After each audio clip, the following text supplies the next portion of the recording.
We will protect the wages of American workers and stop the Chinese Communist Party from building their middle class on the backs of American citizens. Welcome back to Squawk Box. That was Senator J.D. Vance speaking about China last night at the Republican National Convention. Meanwhile, China just finished the third plenum, a meeting of the country's top leaders to discuss the economy. Joining us right now is Bob Hormats, former Undersecretary of State for Economic Growth, Energy, and the Environment. He's currently a visiting lecturer at Yale University. Good morning to you. Good to be back here. Why don't we start with J.D. Vance's comments and then get into what you think is actually happening inside China as it relates to how our relationship is going to go. But your thoughts on J.D. first. Well, clearly the feeling vis-a-vis China in that room, but more generally in Washington, has been very tough with the expectation that we're going to impose more and more barriers, both on exports of high technology and on the kind of equipment that the Chinese use to make computer chips in particular. What do you think the Chinese think of our election right now? I think they're confused, as I think many Americans are, but they have made the point for a period of time. For a number of years, Xi Jinping has been saying that the East is rising and the West is declining. When they see all this stuff going on here, the partisanship, the rancor, the issues with respect to the Democratic Party and who's going to be the nominee. People trying to shoot the former president, I assume. People trying to assassinate the former president. They look at our they may admire our technology, but I think they are going around the world saying that the American political system, which the U.S. has touted for so long, a well-functioning democracy, is no longer a well-functioning democracy. It's a chaotic democracy. That gives them some confidence that they can make the argument around the world that their system is working more stably. I mean, can I just ask, chaos here is good for them. Do you think that they are sowing seeds of dissent here sure. on social media, other places? I don't know the degree to which they're doing this, but I think that any sort of dissent that goes on here and fractionation of the system, in effect, is in their interest, because it gives their system, or what they say about their system, a certain credibility that it's not deteriorating. They have big problems in their system. I don't think I would advocate for their system, but they're making a point, not here, but around the world, that their system is at least more stable and doesn't have this kind of internal friction that we've got. Yeah, because you either get killed or go to jail. But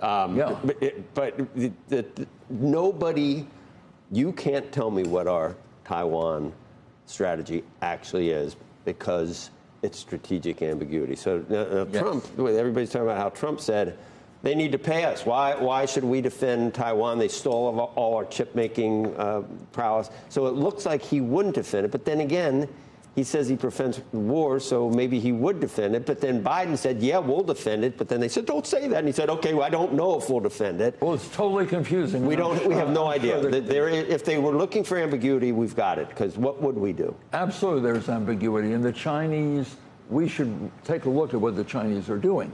They are now realizing that the United States is imposing more and more, and will continue to impose more and more barriers on any sorts of high technology, particularly that technology that advances military capability.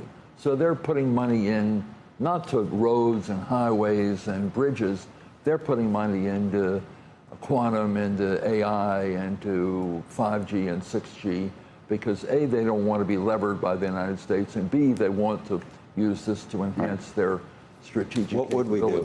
What would we do? And they look like they were getting ready at some point to take Taiwan back, doesn't it? Within 5 years? I don't know what they're doing. I just like to make one point, though, on the notion that the Chinese, and particularly the Taiwanese, have stolen our technology. I mean, American companies rely on Taiwan Semiconductor to manufacture. Let me ask you a different question. Their semiconductors.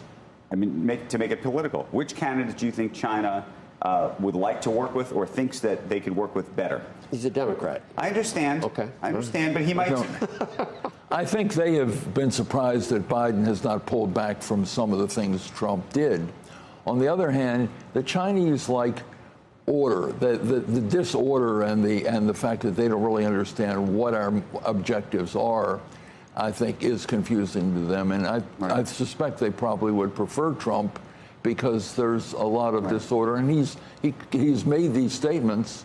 On the other hand, by making the point that he wouldn't defend Taiwan, that probably encourages them. What do you make of the more recent news we've heard that the Biden administration wants to sanction folks like ASML, which helps with these chips in the Netherlands, for example, or some of these other outfits outside of the country where the Chinese are getting access to technology that they're not supposed to be? Well, I think there is an argument to be made for making sure that they don't get technology that advances their military capabilities. And whoever is doing it in the United States should take a strong view and try to stop that. So I don't argue with that point. Okay. I think that the Chinese, though, understand, first of all, that they cannot rely on the U.S. or the West, because in any military circumstance, or even in any circumstance where we're competing for technological leadership, the United States could use Chinese dependence on American technology. The Chinese could be leveraged by it.